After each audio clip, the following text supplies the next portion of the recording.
नमस्कार विद्यार्थी मित्रांनो. आज या सेशनमध्ये आपण सहाय्यक मोटर वाहन निरीक्षक मुख्य परीक्षा 2026 त्यासाठी एमपीएससी मार्फत जो नवीन सिलेबस आपल्याकडे दिलेला आहे, त्या नवीन सिलेबसमध्ये जसं की आपल्या सर्वांनाच माहिती आहे, ऑटोमोबाईल इंजिनिअरिंग हा एक नव्यानं खूप मोठ्या प्रमाणामध्ये हा सब्जेक्ट जो आहे तो ऍड केलेला आहे. आणि आजपासून यापुढं आपण काही जे सेशन्स आहेत ते सेशन्स या पर्टिक्युलर ऑटोमोबाईल इंजिनिअरिंग या पर्टिक्युलर सब्जेक्टसाठी की त्याच्यामध्ये कुठले कुठले टॉपिक्स आयोगानं आपल्याला सिलेबसमध्ये दिलेत आणि कुठले टॉपिक्स किती महत्वाचे आहेत. जर आपण प्रिव्हियस इयर पेपरचा ट्रेंड जर बघितला तर त्याच्यामध्ये कुठले टॉपिक्स किती महत्वाचे आहेत हे आपण या ठिकाणी बघणार आहोत. तर चला सुरू करूया. या ठिकाणी ट्रान्समिशन सिस्टम आपण सर्वात पहिल्यांदा सर्वात महत्वाचा टॉपिक सुरू करतो आहे तुमच्या ऑटोमोबाईल इंजिनिअरिंग मधला. त्याचं पीवायक्यूचं ट्रेंड आपल्याला बघायचं आहे. कुठलं कुठलं त्याच्यामध्ये महत्वाचं असू शकतं, त्याच्यामध्ये कुठले कन्सेप्ट महत्वाचे आहेत, किती प्रमाणामध्ये क्वेश्चन त्याच्यामधनं येऊ शकतात, हे सर्व या ठिकाणी आपल्याला आज बघायचं आहे. तर चला या ठिकाणी मी सुरुवात करतो. सर्वात पहिला टॉपिक आहे ट्रान्समिशन सिस्टम. आता ट्रान्समिशन सिस्टम सुरू करण्याआधी बऱ्याच विद्यार्थी मित्रांना असं वाटतं की हे व्हिडिओज जे आहेत ते आपल्यासाठी किती महत्वाचे आहेत. तर काय याच्यामध्ये महत्वाचं आहे किंवा या व्हिडिओमधनं तुम्हाला काय मिळणार आहे ते तुम्हाला सांगण्याचा प्रयत्न करतो. सर्वात पहिल्यांदा आहे तुमचा मौल्यवान अभ्यासाचा वेळ वाचवण्यासाठी, की आपण अभ्यास कुठल्या पद्धतीने गेला पाहिजे, काय महत्वाचं आहे, काय सोडायचं आहे, हे खूप महत्वाचं असतं कॉम्पिटेटिव्ह एक्झामिनेशन्स मध्ये. तर ते तुम्हाला यामधनं समजणार आहे. दुसरा आहे नवीन EMVI मेन्स 2026 अभ्यासक्रमानुसार तयारी करण्यासाठी. त्याच्यानंतर जास्त गुण मिळवून देणाऱ्या महत्वाच्या विषयावर लक्ष केंद्रित करण्यासाठी कुठनं जास्त क्वेश्चन्स येतात ते आपल्याला या ठिकाणाहून समजणार आहे. त्याच्यानंतर आहे मागील वर्षाच्या प्रश्नपत्रिकांमधील ट्रेंडचे विश्लेषण समजून घेण्यासाठी आणि त्याच्यानंतर सर्व विषयांचा समान अभ्यास करण्याऐवजी, सर्व टॉपिकचा समान अभ्यास करण्याऐवजी स्मार्ट पद्धतीनं आणि प्राधान्यक्रमानुसार तयारी करण्यासाठी आजचा हा व्हिडिओ आपण या ठिकाणी बनवत आहोत. तुम्हाला या ठिकाणी तो बघायचा.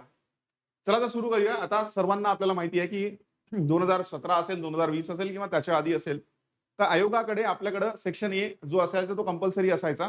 सेक्शन बी आणि सी यापैकी एक सेक्शन आपल्याला निवडायचा असायचा आणि त्याच्यामध्ये सेक्शन बी जो होता तो मेकॅनिकल इंजिनिअरिंगशी रिलेटेड होता आणि सेक्शन सी जो होता तो ऑटोमोबाईल इंजिनिअरिंगशी रिलेटेड होता.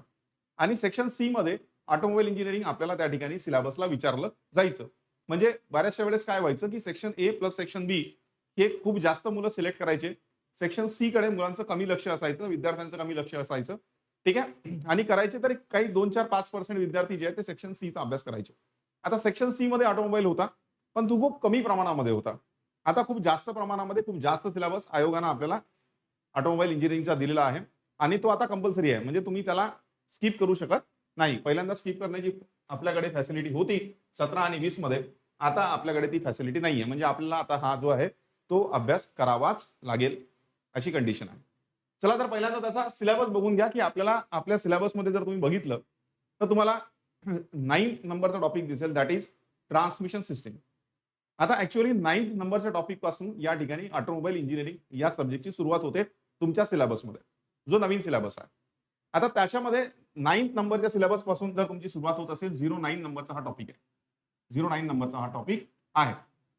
ठीक आहे. तर बघा 9 नंबरच्या टॉपिकच्या आधी मी तुम्हाला एक सांगू इच्छितो की या ठिकाणी हा 09 नंबरचा जो टॉपिक आहे त्याच्या आधी एक गोष्ट याच्यामध्ये ऍड करायला पाहिजे होती. ती जी आहे ती आहे types of chassis and frames. आता सर हे कुठं आहे, तर हे आहे 07 नंबरच्या टॉपिक मध्ये. आणि ऍक्च्युअली 07 नंबरचा टॉपिक कुठला आहे, पॉवर ट्रान्समिशन आहे. Sorry, power developing and power transmission आहे. तो आयसी इंजिनचा टॉपिक आहे. त्याच्यामध्ये हा जो छोटा टॉपिक आहे ऑटोमोबाईलचा टाइप्स ऑफ चॅसिस, हा आयसी इंजिन मध्ये आपल्याला दिलेला आहे. पण आपण हुशार आहोत, आपल्याला तो ऑटोमोबाईल मध्ये शिकायचा आहे. त्याच्यामुळे तो इथं मी कन्सिडर करतोय या पर्टिक्युलर टॉपिक मध्ये. ठीक आहे. त्याच्यामुळे कन्फ्युज व्हायचं नाही की सर हे सिलेबसला दिलेलं नाही. सिलेबसला आहे पण दुसऱ्या पॉईंट मध्ये आहे, ते आपण इथं शिकणार आहोत. क्लिअर. चला तर काय काय सिलेबस आहे, टाइप्स ऑफ चॅसिस आहे आणि टाइप्स ऑफ फ्रेम्स आहे. त्याच्यानंतर आहे construction and working of single plate, multi plate, cone clutch and centrifugal clutch. म्हणजे पहिल्यांदा आपल्याला शिकायचे चॅसिस आणि फ्रेम विषयी. त्याच्यानंतर आपल्याकडे क्लचेस आहेत.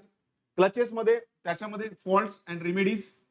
त्याच्यानंतर गिअर बॉक्सेस आहेत. मग गिअर बॉक्सेसचे टाइप्स काय असतील तर construction and working of sliding mesh, constant mesh and synchro mesh gear box, torque converter आणि देन त्याच्यानंतर faults and remedies about and repairs of gear box. म्हणजे 3 गोष्टी आहेत.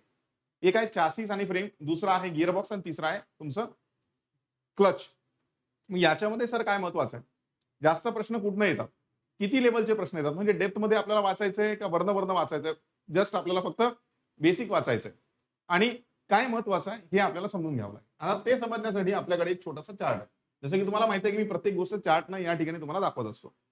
आता त्याच्यामध्ये बघा तुम्ही लक्षात घ्या की 1998, 2011, 2017, 2013 आणि 2017 असं आपल्याकडे या ठिकाणी काय आहे त्याचं मी क्लासिफिकेशन केलेलं आहे. तर तुम्ही बघा लक्षात घ्या, या ठिकाणी जर आपण बघितलं तर सर्वात पहिला टॉपिक आहे आपल्याकडे सिलेबस टॉपिक्स मध्ये. सर्वात पहिला टॉपिक आहे टाइप्स ऑफ चासीस अँड फ्रेम्स, जो 07 मध्ये दिलेला आहे, पण तो आपण इथं 09 मध्ये कव्हर करतोय तुमच्या सिलेबसमध्ये. त्याला जर बघितलं तर मला बघा लक्षात घ्या, आपल्याला रिसेंट पाहिजे, त्याच्यामुळे तुम्ही लक्षात घ्या इथून 1998 मध्ये 1 प्रश्न, 2011 मध्ये 2 प्रश्न, 13 मध्ये 2 प्रश्न, 17 मध्ये 1 प्रश्न. ठीक आहे, प्रत्येक प्रश्न हा 2 मार्काचा आहे. ठीक आहे, प्रत्येक प्रश्न हा 2 मार्काचा आहे. हे विचारलेल्या प्रश्नांची संख्या आहे, याच्या डबलच्या मार्क्ससाठी तो विचारला गेलेला होता. आणि त्याच्यामध्ये काय महत्वाचं आहे, तर महत्वाचं काय आहे, फ्रेमचं मटेरियल विचारलेलं आहे तुम्हाला. त्याच्यानंतर क्रॉस मेंबर विषयी प्रश्न आहे. त्याच्यानंतर फ्रेम डिस्टॉर्शन कशी होते किंवा कुठल्या फोर्सेसने फ्रेम डिस्टॉर्ट होते, क्रॉस सेक्शन फ्रेमचा कसा असतो, चासीसचे टाइप्स काय आहेत, याच्यावरनं तुम्हाला प्रश्न विचारलेले आहेत. म्हणजे हे टॉपिक्स तुम्हाला महत्वाचे आहेत फ्रेम आणि चासीस करत असताना. आणि जर विचार केला तर एक्सपेक्टेड क्वेश्चन 2026 मध्ये किती येऊ शकतात, तर सर 2 प्रश्न किंवा 3 प्रश्न मॅक्सिमम या ठिकाणी येऊ शकतात. आपण 2च प्रश्नांचा विचार करून चाललोय. ठीक आहे, दुसरा प्रश्न आपल्या किंवा दुसरा टॉपिक आपल्याकडे आहे, that is a transmission system आणि जनरल. जनरल म्हणजे काय, की त्याचं महत्व काय आहे, ट्रान्समिशन सिस्टम मध्ये कुठले कुठले कंपोनेंट असतात, ती कुठे लावलेली असते, हे सगळ्या गोष्टी.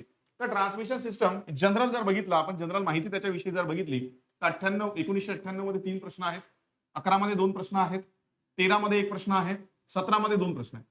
मग त्याच्यामध्ये काय विचारतात, तर ट्रान्समिशन सिस्टमचा पर्पज, की ट्रान्समिशन सिस्टम का लावतात किंवा ट्रान्समिशन सिस्टम लावल्यामुळे ओव्हरऑल गिअर रेशो तुम्हाला किती मिळतो, या टाइपचे प्रश्न विचारलेले आहेत.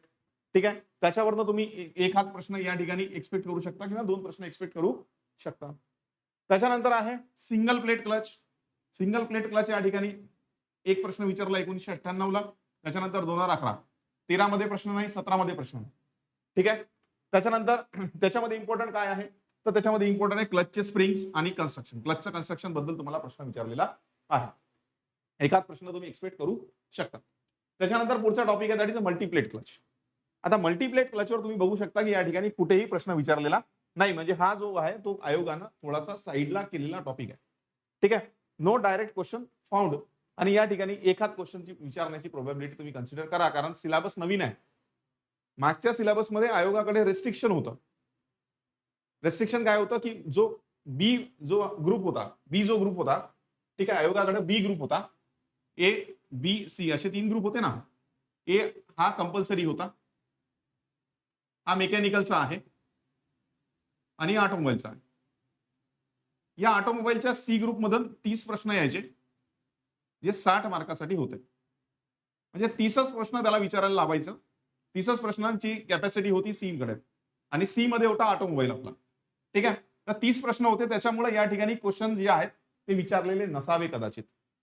पण आज असं होणार नाही. आज आपल्याकडे ऑटोमोबाईल इंजिनिअरिंगचे भरपूर जास्त आयोगाकडे स्कोप आहे. 9 नंबरचा टॉपिक आहे, 10 नंबरचा आहे, 11 नंबरचा आहे, 12 नंबरचा आहे, 13 नंबरचा आहे. असे भरपूर मोठा स्कोप आयोगाकडे आहे. आणि एवढा जर स्कोप असेल तर आयोग या ठिकाणी प्रश्न विचारण्याची जी संख्या आहे ते वाढवू शकतं. आणि ते जर तसं जर झालं तर तुम्हाला या ठिकाणी मल्टीप्लेट क्लच वरून पण एखादा क्वेश्चन या ठिकाणी दिसू शकतो. हे या ठिकाणी तुम्ही लक्षात ठेवलं पाहिजे. ठीक आहे, त्याच्यानंतर मल्टीप्लेट क्लच नंतर आपल्याकडे आहे कोन क्लच. कोन क्लच मधनं तुम्ही बघू शकता की या ठिकाणी कुठेही प्रश्न विचारलेला नाही. परत त्याच्यासाठी पण तेच आहे, आयोगाला जर प्रश्न विचारण्याची संख्या वाढवायची असेल, त्याचं वेटेज जर वाढवायचं ऑटोमोबाईल इंजिनिअरिंगचं या पेपरमध्ये, तर आयोग प्रश्न विचारू शकतं, पण अजूनपर्यंत विचारलेला नाही. त्याच्यानंतर आहे सेंट्रिफ्युगल क्लच. तिथेही तुम्हाला प्रश्न दिसणार नाही, फक्त 2013 ला एकच प्रश्न या ठिकाणी दिसतोय. ठीक आहे, चल, पण आला तरी याचा कुठं येईल, तर वर्किंग प्रिन्सिपल किंवा ऍप्लिकेशन वरनं तुम्हाला प्रश्न येऊ शकतो. त्याच्यानंतर आहे क्लचचे फॉल्ट्स अँड रेमेडीज, म्हणजे क्लच मध्ये काय प्रॉब्लेम्स येतात आणि ते प्रॉब्लेम जर आले तर आपल्याला ते कशा प्रकारे सॉल्व्ह करायचे आहेत. तर त्याच्यामध्ये तुम्ही बघा 1998, 2011 मध्ये एक प्रश्न दिसतोय. त्याच्यावर विचारला clutch dragging and torsional spring failure, एखाद प्रश्न तिथनं एक्सपेक्ट करू शकता. त्याच्यानंतर आहे स्लाइडिंग मेश गिअरबॉक्स. तर त्याच्यामधनं इथं एक प्रश्न 1998 ला, 2011 ला एक प्रश्न आहे. रिव्हर्स आयडल गिअर बद्दल त्या ठिकाणी विचारलेलं होतं. त्याच्यानंतर आहे कॉन्स्टंट मेश गिअरबॉक्स. त्याच्याबद्दल या ठिकाणी एकच प्रश्न आहे 1998 ला. ठीक आहे. कन्स्ट्रक्शन किंवा त्याचं आयडेंटिफिकेशन या ठिकाणी महत्वाचं आहे. नंतर आहे सिंक्रोमेश गिअरबॉक्स. इथे तुम्हाला एकच प्रश्न दिसेल 1998 ला. बाकी कुठेही त्या ठिकाणी प्रश्न नाहीये. आणि तो प्रश्न कशावर होता? तो होता सिलेक्टर स्लीव्ह आणि सिंक्रोनायझरवर. ठीक आहे.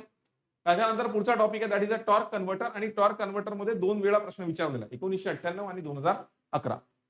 13 आणि 17 मध्ये प्रश्न विचारलेला नाही. प्रश्न कशावर विचारला होता? तर टॉर्क मल्टिप्लिकेशन रेशो किती असतो तो विचारलेला प्रश्न आहे. आज आम्हाला जे दिसतं की सर हे महत्वाचं नाही जास्त, हे जास्त महत्वाचं नाहीये, म्हणजे याच्यावरनं प्रश्न कमी विचारतायत. पण जर प्रत्येक टॉपिकवरनं एक एक प्रश्न जरी आपण अज्युम केला, तुम्हाला सांगतो, तरी बघा किती प्रश्न होत आहेत. ठीक आहे. हे पहिले जे टॉपिक आपण पाहिले दॅट इज चॅसिस वगैरे, हे तर महत्वाचे आहेत. म्हणजे चॅसिस वरनं 2 प्रश्न तुम्ही घ्या, या ट्रान्समिशन सिस्टम वरनं एखाद प्रश्न घ्या, म्हणजे 2, 1, 3, 1, 4, 1, 5, 5 आणि 5 याच्यावरनं, म्हणजे जवळजवळ 10 प्रश्नासाठी हा पूर्ण जो सब्जेक्ट आहे तो तुम्हाला विचारला जाऊ शकतो. 10 असतील किंवा त्याच्यापेक्षा एखाद कमी असेल, एखाद जास्त असेल. पण जर 10 प्रश्नाचा वेटेज आपणचा विचार केला, मित्रांनो लक्षात घ्या, 10 प्रश्नांचा विचार केला म्हणजे 10 क्वेश्चन्स इक्वल टू आपले झाले 20 मार्क. 20 मार्कासाठी वगैरे हा जो टॉपिक आहे तो आपल्याला विचारला जाऊ शकतो, किंवा एखाद मार्क कमी जास्त असेल, एखाद क्वेश्चन कमी जास्त असेल. ठीक आहे. एवढा महत्वाचा हा टॉपिक आहे. आणि टॉपिक मध्ये खूप सोपा टॉपिक आहे. एक 4 ते 5 तासामध्ये, किंवा असं समजा तुम्ही की जास्तीत जास्त 6 तासामध्ये तुम्ही लेक्चर बघून याचे कंप्लीट करू शकता. आणि रिव्हिजनला तुम्हाला अर्धा ते 1 तास, 1 तासामध्ये हा सब्जेक्ट बऱ्यापैकी चांगला रिवाइज होतो. जर तुम्ही पहिल्यांदा तुमचे कॉन्सेप्ट क्लिअर असतील तर हा सब्जेक्ट 1 तासामध्ये बऱ्यापैकी चांगला रिवाइज होऊ शकतो. आता रिवाइज करताना लक्षात घ्या की तुम्हाला काय रिवाइज करायचंय. जिथनं जास्त प्रश्न येत आहेत किंवा जे आयोगाचे फेवरेट टॉपिक आहेत, ज्या टॉपिकवर बऱ्याचशा वेगवेगळ्या एक्झाम्स मध्ये जास्त प्रश्न विचारलेले आहेत, ऑब्व्हियसली ते महत्वाचे टॉपिक्स आहेत. आणि ते टॉपिक्स कोणते आहेत ते आपल्याला आयडेंटिफाय करायचे, त्याला आपल्याला पहिल्यांदा रिव्हिजन करायचे. ठीक आहे. तर रिव्हिजन करत असताना तुम्ही लक्षात घ्या, रँक मध्ये जर बघितलं तर 5 स्टार आहे याला दिलेला ट्रान्समिशन सिस्टमला. तर इथे तुम्हाला पहिल्यांदा याची रिव्हिजन करायची आहे. आजपर्यंत आपल्या एएमव्हीआय एक्झाम मध्ये जर आपण बघितलं तर एकूण ट्रान्समिशन सिस्टमवर 8 प्रश्न विचारले. आयोगाचा हा जवळचा टॉपिक आहे, आवडता टॉपिक आहे. त्याच्यानंतर सर दुसऱ्यांदा आम्हाला रिव्हिजन करायची आहे, तो टॉपिक आहे तुमचा चासीस. त्याला 4 स्टार दिलेत बघा, चासीस आणि फ्रेम्स. एकूण चासीस आणि फ्रेम्सवर आतापर्यंत 6 प्रश्न विचारलेले आहेत.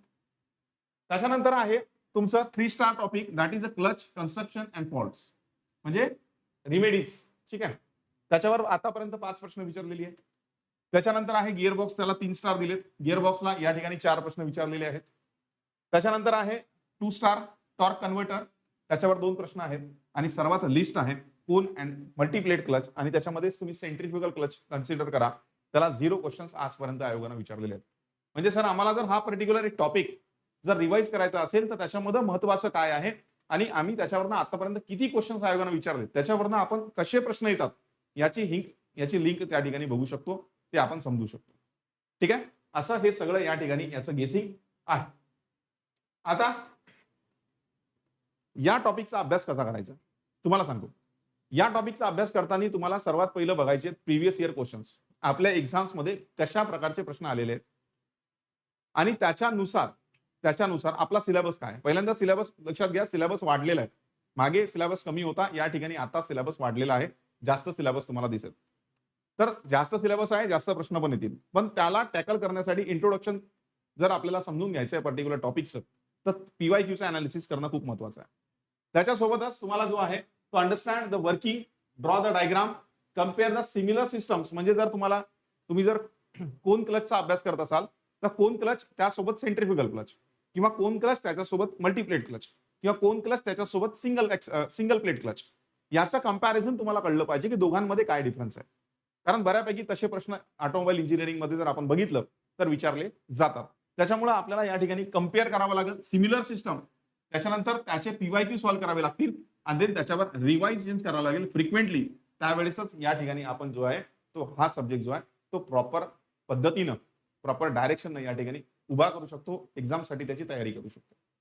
आणि सरते शेवटी फक्त एवढंच सांगेल की याच्यामध्ये जर तुम्हाला सक्सेस पाहिजे असेल तर तुम्हाला कन्सेप्ट लागतील, त्याच्यासोबतच त्याच्या डायग्रामची एक्सप्लेनेशन तुमच्या माइंडमध्ये पूर्ण क्लिअर झालं पाहिजे. बघा, डायग्राम काढायला तुम्हाला कोणी विचारणार नाही, पण बऱ्याच वेळ असं होते की डायग्राम तुम्हाला एक्झाम मध्ये दिलेली असते आणि विचारतात की हा पर्टिक्युलर पार्ट जो ए न मेन्शन केला आहे तो पार्ट कुठला आहे. तो डायग्राम तुम्हाला बेटर वेनं त्या ठिकाणी समजली पाहिजे. काढायला विचारणार नाही, पण त्याच्यामध्ये कुठले पार्ट्स आहेत, कुठला असेंब्ली कशी आहे, ते तुम्हाला कळलं पाहिजे. त्यासोबतच त्याचे पी-वाय-क्यूज आपल्याला बघायचे आहेत आणि रिव्हिजन करायची आहे. आणि हे जर तुम्ही सगळं केलं, तर तुमचं सक्सेस जे आहे ते तुमचं आहे. हाय स्कोर इन एमबीए मीन्स 26 आणि हे झालं तर आपलं जे एम आहे, ज्या एमना आपण अभ्यास करतोय, आपल्याला वर्दी धारण करायची आहे. ती वर्दी तुम्ही या ठिकाणी निश्चितच मिळवाल, अशी मी आशा करतो आणि या ठिकाणी थांबतो. Thank you so much. तुम्हाला जर काही विचारायचं असेल, काही डाउट्स असतील, तर तुम्ही व्हिडिओच्या कमेंटमध्ये मला तुमचे डाउट्स विचारू शकता. ठीक आहे? थँक